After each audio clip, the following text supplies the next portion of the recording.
ঘটনা ঘটে।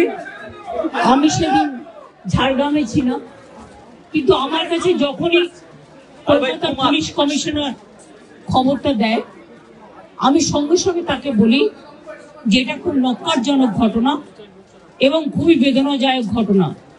যেই জড়িত থাক তাকে ইমিডিয়েট শাস্তি দিতে হবে এবং আমরা চাই এই কেসটা ফাস্ট ট্র্যাক কোর্টে হোক। ফাস্ট ট্র্যাক কোর্টে হলে জুডিশিয়াল প্রসেসটা তাড়াতাড়ি হবে এবং তাতে আমরা ফাঁসির দাবি জানাবো।